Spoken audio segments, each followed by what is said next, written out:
Hello, my name is Olena Hreshchyshyn, and the following is a video presentation demonstrating the methods used in performing a clinical examination of a dog.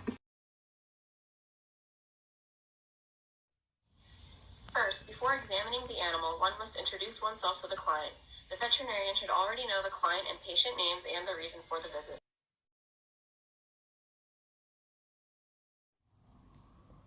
Before handling, the veterinarian ought to know any initial observations regarding the general appearance of the animal. At this point, one must focus on observing the animal as a whole.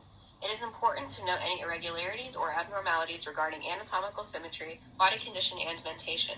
Allowing the animal to walk around and move allows the veterinarian to look out for any limping, incoordination, unsteadiness, or abnormal limb placement. Appropriate body condition score values are given using the standard 9-point scale to indicate the animal's nutritional status. Observing the general appearance of the animal also allows the veterinarian to notice any obvious signs of trauma or injury. Assessing the animal's level of consciousness provides the veterinarian with information regarding the animal's attentiveness and reaction to the environment. At this time, the veterinarian is also on the lookout for any unusual sounds, smells, or breathing patterns presenting in the patient.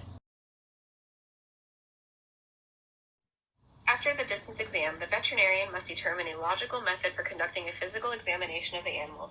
This always begins with a social interaction between the veterinarian and the patient so that they familiarize themselves with each other. The following presentation demonstrates the nose-to-tail examination method.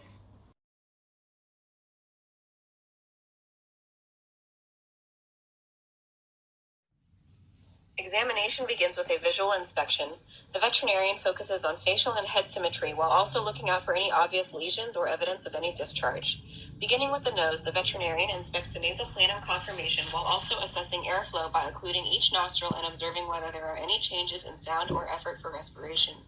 Moving to the eyes, the veterinarian assesses both eyes in their size, position, and movement.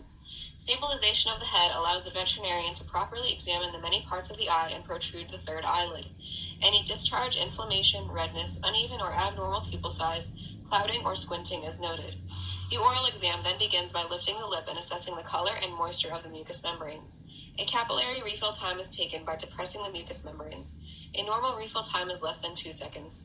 The veterinarian ought to ensure that the lips are retracted far enough to assess the caudal teeth on each side of the mouth. By grasping the maxilla with the thumb and index finger, the veterinarian can open the dog's mouth by lifting the head slightly and using another hand to gently pull down on the lower incisors. In this way, the veterinarian may examine the mandibular teeth by inserting a finger to move the tongue out of the way for observation. At this stage, the veterinarian also notes any abnormal smells or odors and examines the hard and soft palate, tongue, pharynx, and tonsils. Next are the ears. The veterinarian begins by noting ear position and flexibility of the pinnae by lifting each pinna.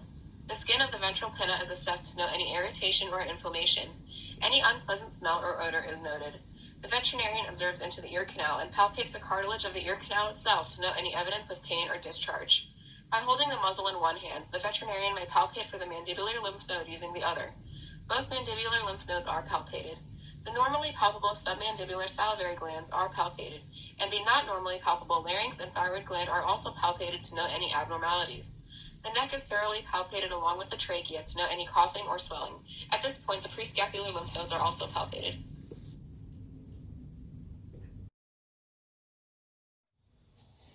With the animal in a standing position, examination of the trunk begins with an inspection of the body, noting its symmetry and looking out for any unusual masses or tenderness.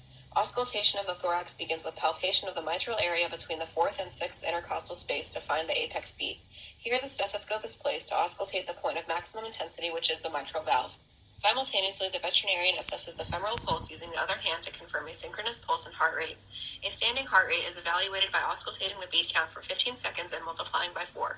A normal heart rate is between 80 to 120 beats per minute.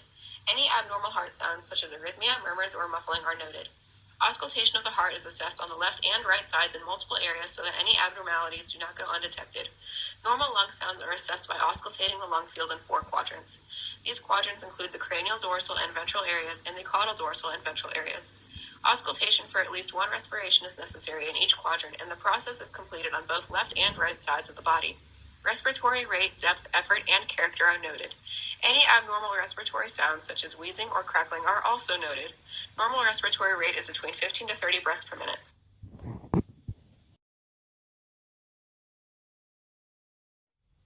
The abdomen is inspected for any distension, deformity, and symmetry. Palpation begins with superficial and gentle stroking of the abdomen to ensure that the animal is comfortable. The abdomen is split into 3 sections. The cranial portion of the abdomen is assessed by running the hands ventrally along the abdomen and within the costal arch to feel the liver, areas of the stomach, spleen, pancreas, and small intestine. The mid-abdomen is assessed by rotating the hands out of the costal arch and moving dorsally to allow the intestinal loops to fall between the fingers. While moving dorsally, the left kidney may also be palpable. Here, any abnormalities in the spleen, kidneys, and small intestine may be noted. In the caudal abdomen, the colon and urinary bladder are palpated. The urinary bladder is palpated by grasping the ventral abdomen from the ventral aspect and feeling it between the fingers and thumb. Any abnormalities in the uterus, if the dog is female, or prostate, if the dog is male, are assessed.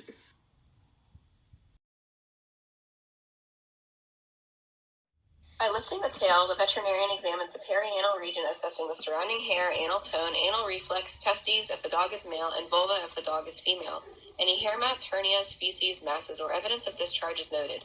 The dog's temperature is taken by placing a small amount of lubricant on the tip of a thermometer, lifting the tail, observing the anus, and inserting the thermometer carefully while making sure not to poke directly into a rectal fold. The tip must be in direct contact with the rectal mucosa to collect an accurate reading. A normal temperature of a dog is about 38.5 degrees Celsius. In a rectal exam, a gloved finger with lubricant is inserted into the rectum. The anal glands are palpated and expressed and assessed for impaction or abscesses. It is important for the veterinarian to verify the sex and reproductive status of the animal. In males, palpation of the prostate requires the veterinarian to use the opposite hand to grasp the prostate from the ventral aspect of the caudal abdomen to advance it toward the finger inserted in the rectum for palpation. The veterinarian inspects the ventrum of the dog to extrude the penis and note any evidence of trauma or other abnormalities. If the dog is intact, the veterinarian inspects the testicles for symmetry, size, and location. In females, a vaginal exam is conducted by inserting a gloved, lubricated finger into the vulva. The tissue surrounding the vulva is inspected and any inflammation, discharge, polyps, or tumors are noted. The mammary areas are palpated to note any masses. Now the veterinarian palpates each limb and joint in a weight-bearing and a non-weight-bearing position to assess the range of motion, muscle mass, and muscle tone. Any abnormalities such as deformities, swelling, obvious fractures, or pain are noted. The veterinarian palpates the vertebral column and pelvic region to assess its conformation and symmetry and notes any deviations or pain. All other peripheral lymph nodes are palpated to note any enlargement or asymmetry. These include the axillary, inguinal, and popliteal lymph nodes. Hydration status is assessed by tenting the skin between the dog's shoulders. If the skin retracts immediately, the animal is of normal hydration. Skin and haircut are examined to note any evidence of alopecia, dryness, excessive oil, matting, or ectoparasites. All feet, pads, nails, and digits are also examined. The entire ventrum of the animal is examined to note any areas affected by allergic dermatitis or any other abnormalities.